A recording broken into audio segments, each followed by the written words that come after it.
Pokemon Radical Red is a ROM hack that encourages the use of many different Pokemon with a few key changes. One is that there are plenty of Pokemon from generations 1 through 9 that are available to you even from the start to make sure you don't end up fighting the first gym with the same team of starter, bird, bug, rodent, and plant that you're used to.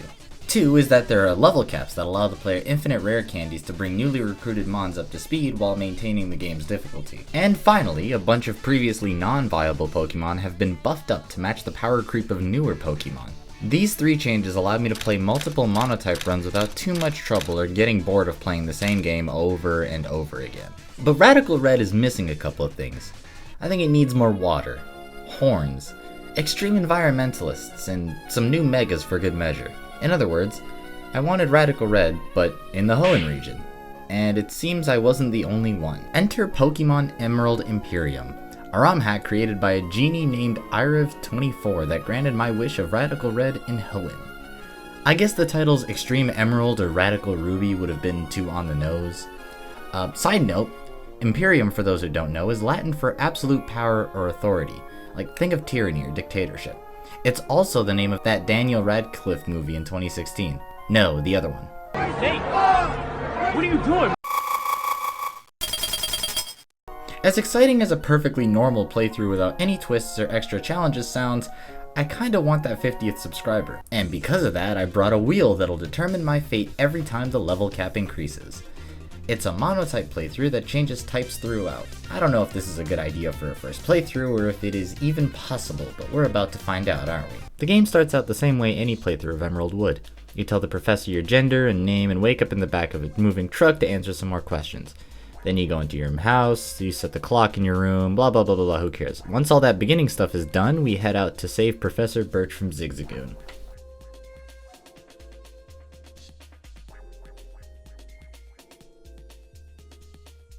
Oh, is he in the lab?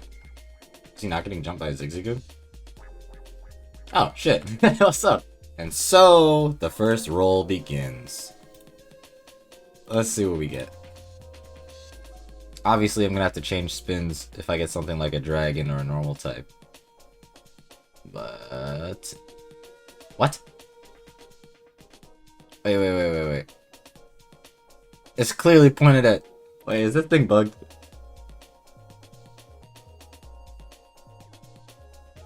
I'm gonna go with Fairy, because that was the first roll, as much as I would love Infernape. I'm just gonna get Primarina real quick. And then 10 minutes passed before I realized I wasn't recording the game. Don't worry, this is the only time this happens. I promise. Oh my god. Fucking stupid. I didn't switch windows. Oopsie. See, the original idea was to change types every battle because it sounded better for the thumbnail, but I quickly realized how tedious that would be and changed it to every major battle, but then I didn't know what to consider as a major battle, but the changes in level cap were a perfect indicator for that. A bit more emeralding later through Petalburg Woods, we run into the first change in the story. No, I probably should just...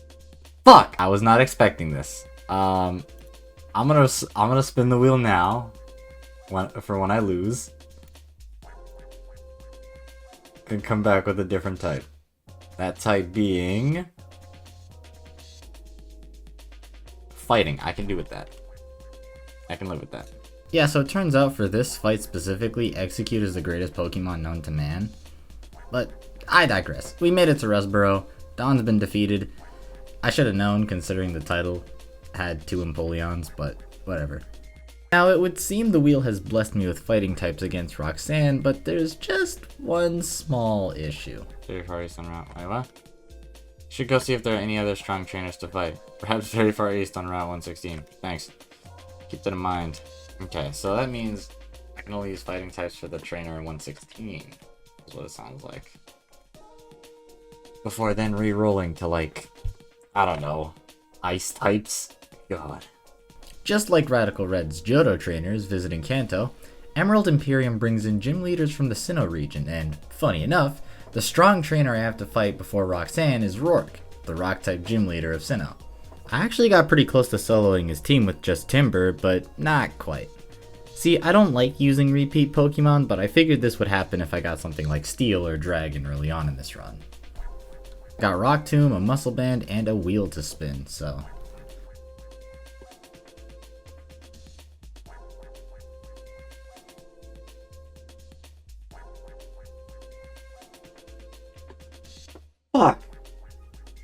Alright, bro. You get to beat Roxanne with normal Pokemon. My favorite. Can I just say, fuck Nosepass. That piece of shit will not die with his berry juice and thunder wave. I fucking hate him. Besides that, the only other problem with Roxanne's team was Paldean Wooper, which isn't Rock-type last I checked, but Radical Red also like to cheat with their gym leader teams, so it makes sense. Honestly, I could have saved myself an hour of headache if I just got a whole team of Bidoofs or whatever, but like I said, I don't really like repeating Pokemon if I can help it, and I eventually beat Roxanne. I just needed to win the coin flips against Parahax, and that was that. So, Roxanne done, part 1 done, level cap changed.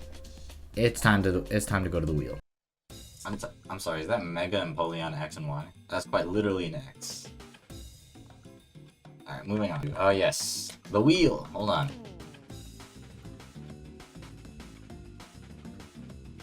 Please just give me psychic types or flying types and we'll be done. Oh my god, you think this shit was scripted. Alright. Flying types it is. I could live with this. 10 minutes later. Oh my god, I forgot again. You're still staring at the wheel. Yeah, there's not much to say. I breezed through Brawly with my bird team like a gust of... Wait a minute. That's not a bird. Wait. What happened after Roxanne? Okay, I guess this is the... After this, I reroll. Fuck. Alright, bruh. Stop! You violated the law. Pay the court a fine or serve your sentence. Then pay with your blood. So May was just kind of standing there waiting to spin that wheel for me since flying types would have been too easy for Brawly. Whatever. The fight itself wasn't too bad. I mean, as long as the level cap doesn't increase, I should be okay. There weren't any major battles outside of Brawly himself. I did get some more items and the ability to relearn level up moves from the Pokemon menu. Considering half of his team was anti-bird, I'm kinda glad I had to reroll my team. Speaking of which, my team didn't have much firepower, so the fight was kind of a slow burn. Get it? Because the strategy was Will-O-Wisp and... You know, I think it would be really funny if I got Mono Ground for the electric type gym. Okay. That was scary close to Dragon. Alright. Okay, I might have forgot about the museum battle, but that's okay. I already have my ghosts. I don't even need to make a new team, so it's off to Marvel for me. Hey, stop me if you heard this one before. So, May was just kind of standing there and...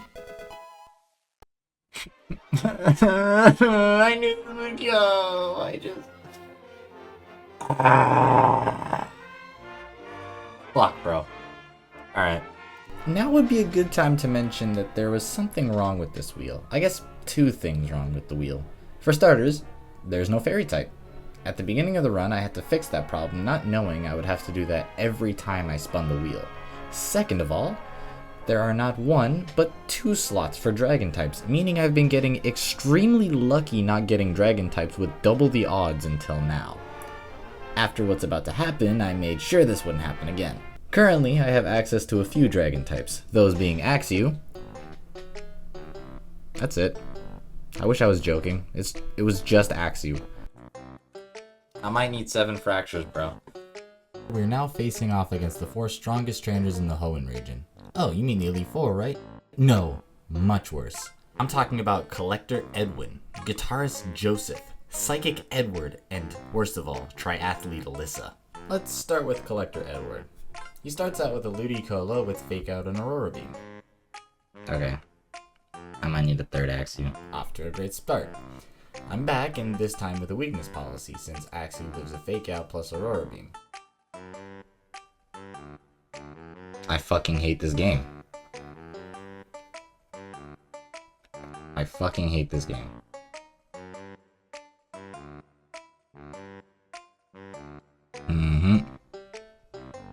And now you die.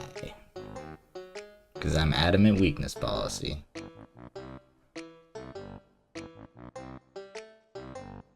Are you fuck? So I got a few more, and with the power of numbers, we defeated Collector Edwin. Guitarist Joseph wouldn't be as easy. He leads with a Galarian Slowbro that has the ability Quick Draw. What Quick Draw does is every turn there is a chance that Slowbro will go first. Lantern's got 2 problems. A lot of HP and Icy Wind. Crabominable's got Iron Fist Ice Punch and Stab Ice Shard. And if that wasn't bad enough, there is a Shift Tree in the back waiting with Fake Out and Sucker Punch to finish off the rest of my team. Let's do some math really quick. If it takes 2 Axews to take out each Pokemon and Joseph has 4 Pokemon, where does that put me? The answer is, I just battled Joseph enough times for Quick Draw not to activate when I take out Slowbro, for Crabominable not to use Ice Shard, and for Lantern to roll low enough for Axew to lift 2 Icy Winds so that I have enough Axews to take down Shift Tree. In other words, I got really lucky. If you go back to Rustboro and talk to Mr. Stone to get a couple of Evolution Stones, the most important one being the Sunstone, which allows me to get Alolan's Executor, who is in fact a Dragon type. And just like that, the amount of Pokemon available to me has doubled. Back to Psychic Edward, he starts out with Dash Bun, which is, of course, a fairy type, who takes out half of my team with Play Rough. Once he's down, Edward sends out Cryogonal. Are you kidding me? Well, who is this for besides countering dragon types? I mean, whatever. Anyways, finally he has a Mudstale, who would be a problem with stamina, but Executor learns Worry Seed. Yeah, I lied. Triathlete Alyssa wasn't actually bad at all. No ice coverage, no fairy coverage, so we're good. Ah yes, Marvel City, the city of dreams, home to the electric gym leader Watson, who I fought tooth and nail to reach. But first, I've got a few TMs to grab that might help with... I fucking hate you. I fucking hate you. Okay then, I'll just visit Verdant Turf and see what mons are available there. What is this? I fucking hate you. I fucking hate this game, bro. I guess we're fighting Watson with what we got. Psych! Yeah, standing in front of the gym door is none other than Wally himself, who, if you don't remember, his ace is Gardevoir, and that's not even the worst part. Question, how do you kill Skarmory? Nah, I'm really asking. So it's back to the drawing board for us. Turns out there was one thing I could do, now that I had access to Marvel. There's this fisherman that's staring out into the water, and that fisherman, my friend, gives me the Good Rod, which, if used up here in Dewford, allows me the 3rd and final addition to my Mono Dragon team, Tatsugiri. So to answer my question, how do you defeat a Skarmory? The answer's simple, Tatsugiri, with Water Pulse. Watson sucked a lot. I'll spare you most of the details, but what gave me the most trouble was his lead to Dene with Stab Draining Kiss and Mega Luxray, who had Strong Jaw, Ice Fang, and a lot of attack. It took me like half an hour of just dying over and over again until I came up with something that should have been obvious. I'm gonna go catch 6 Tatsugiris. Everyone else is a liability. I gotta go catch 6 Tatsugiris. I'll do that later. The next day, with a fresh mind and a sushi platter, I beat Watson. First try, freeing myself from Mono Dragon. Finally. Look, you're just gonna have to take my word for it. I don't know how I lost the footage, but this time it's fighting. Put all of these guys in the fucking bin. Look at this shit. This is absurd. This is absurd, bro. Our first order of business is to grab the fighting mons we already have. Our second order of business, though, is to go buy those TMs that we were locked out of before Watson.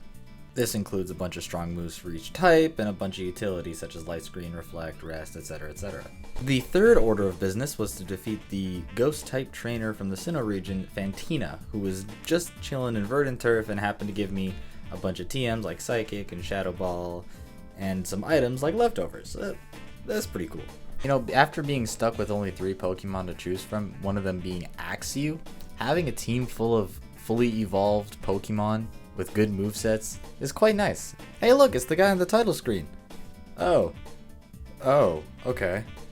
Yeah, he's kind of hard to kill, but, you know, huge power, Medicham, and, you know, the entire fighting type. So we're okay. Now that we have access to hidden abilities and Empoleonite D, we can head out to Volcanic Ash. I mean, there wasn't much that happened. I mean, we made our way to Volcanic Ash, we climbed some mountains, we found some mountain climbers, we fought some fights, we won some fights, and it just kept going like that until we made it to Meteor Falls, where we're finally introduced to the other team, Team Magma. Unlike Elite Redux, there wasn't even a tag battle. It was just, actually there wasn't a battle at all. Team Aqua just scared them off and sent them up to, I'm guessing, Mount Chimney, which is where we're going next. But yeah, it was just more smooth sailing. It was actually kind of nice. You know, it wouldn't be Radical Red if you weren't jumped by a double battle. I mean, I was not prepared for this at all. But I did say shit was smooth sailing, and I shouldn't have said that, so here we are. Double battle jump scare. Before Maxie, of course, I had to fight Magma Admin Tabitha, who was actually quite strong. But of course, mono fighting go burr, so... Maxie! Yeah, same thing. I mean, what were you expecting? Evil organizations are mostly dark types, and mono fighting. For the fire type gym leader, Flannery, coming up, what do you think is the worst possible type I can get from this wheel? Correct. It is in fact ice type. You know, aside from the glaring weakness in this current situation, I actually really like ice types. A lot of my favorite mons are in fact ice types. I mean, Galarian Darmanitan, Frostlass with Destiny Bond's really fun, Frostmoth being like ice type Volcarona is really cool. I really like the ice type. But to get it here against Flannery and all these smoldering hot Pokemon, not a fan. At least not right now. But I will say, because I don't have to use Axew, it could be worse. I'm not gonna lie though, Flannery was kinda hard. I mean, it's not like any of those fun mons I mentioned earlier worked, so we had to resort to a little bit of stalling. Just a tiny bit. Just a little bit of toxic, a bit of rest, some sleep talk, and maybe scald burns if we really need it. But a badge is a badge, so I'll take it. Trust, anything works. Except for Bug.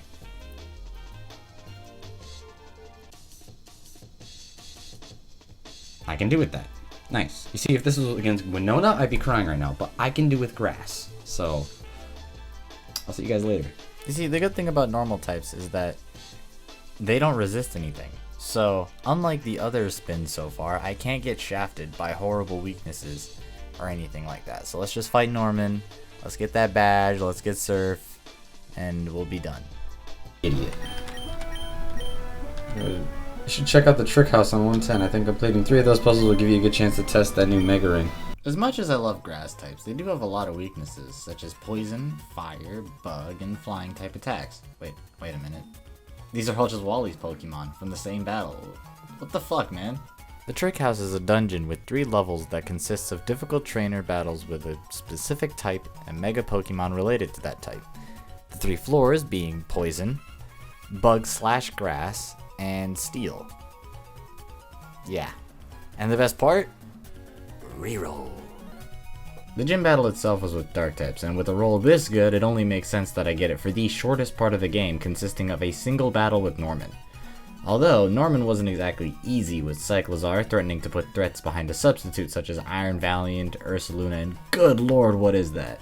Mega Slacking is slacking, with even better stats and with Kamala's signature ability Comatose, which makes the Pokemon behave as if it were asleep without the downside of being asleep.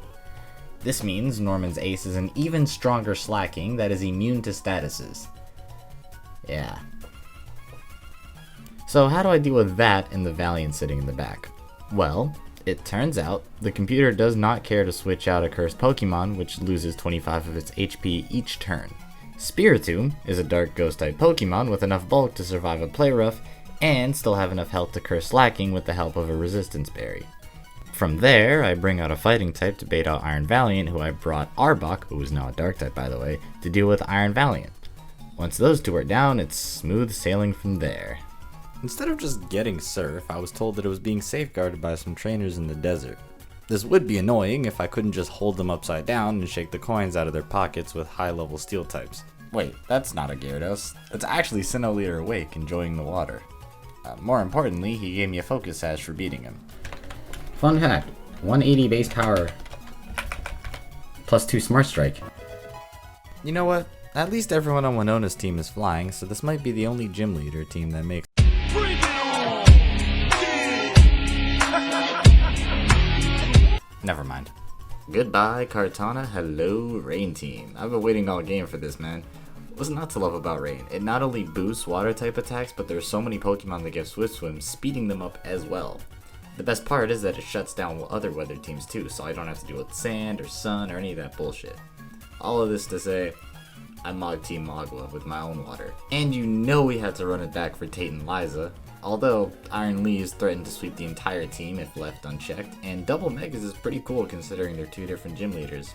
Man, I wonder what Team Aqua's up to right now. Oh god. Luckily, I just got Trick Room from Tate and Liza. This could have been a lot worse without it, so thank you. Plot twist, Elite Four Drake is secretly insane and wants the world to end by making sure Rayquaza can't stop Kyogre and Groudon from fighting. This also means I have to fight Drake with a Mega Rayquaza in another double battle.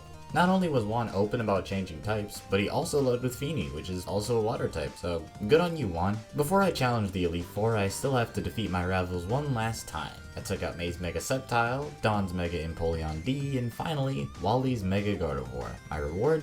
Access to probably the most powerful Pokemon in this game. Actually, the second most powerful Pokemon in the game. Who is the most powerful? We shall see soon enough. There's not much to say about Victory Road. I mean, nothing comes close to touching Mega Slacking, so it was a light stroll over to Evergrande City.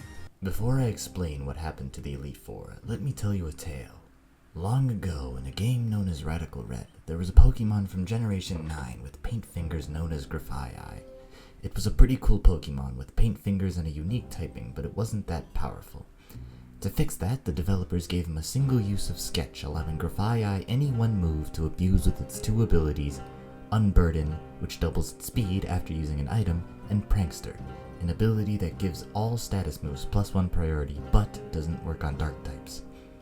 While powerful, Grafaiai wasn't completely broken, since its own move pool didn't have any devastating attacks or crazy setup, meaning Sketch gave him one or the other. The difference between that version of Grafaiai and the one in Emerald Imperium is that Grafaiai can relearn Sketch infinitely. Not only that, but there is a reporter and a cameraman that can be challenged to a double battle infinitely, letting me sketch any move my partner has. This blows Grafaiai's move pool wide open, letting it not only have devastating attacks like Extreme Speed and Bolt Beak, but also disgusting setup like Belly Drum or Victory Dance. Or it can be the ultimate support Pokemon with Screens, Shed Tail, Encore, Parting Shot, Tailwind, etc. The plan was clear. Find a way to safely Belly Drum with Grafaiai, whether it's with Cyclizar or another Grafaiai, and sweep with Bolt Beak, which is an 85 base power move that doubles in power if the attacker goes first. With Unburden and 110 speed, nothing is outspeeding Grafaiai. In case of priority, we have Extreme Speed, and for coverage, we have Dig, because I'm too lazy to get 1,000 arrows. Alright, let's talk about the Elite Four. Starting with Sydney, he'll lead with a Galarian Moltres that will either Tailwind or Trick Room turn 1. Taunt shuts down both and allows me to Belly Drum with Grafaiai. Phoebe's not as simple. If she starts with Dragapult, it is that simple. If she leads with Weezing, that means she has Lunala, who will no matter what survive a +6 Bolt Beak, which means I have to use Zoroark and Slacking to deal with the rest of the team.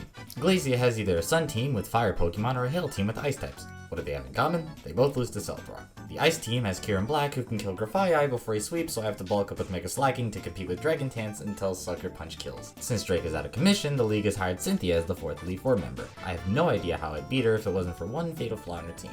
She still leads with Spiritomb, who lets Slacking set up for free. Wallace and Steven being champions for a final double battle is not only cool as hell with the double shiny Mega Empoleons, but also horribly evil because they have Primal Dialga and Primal Palkia in the back at the end of nothing but single battles in the Elite Four. The good thing about tag battles is that each trainer only has 3 Pokemon on each side, so if you curb stomp one side, the rest of the fight is a 2v1. And with Prankster Spore and Belly Drum Bolt Beak, that was pretty easy to do. With Empoleon D defeated, that marks the end of Pokemon Emerald Imperium. This Monotype challenge was a lot of fun. I definitely recommend you try this challenge with ROM hacks that allow for rapid team building such as this one, Radical Red, or Elite Redux. Be sure to like and subscribe if you want to see more content like this. In the meantime, I'm gonna go back to watching Dragon Ball Super.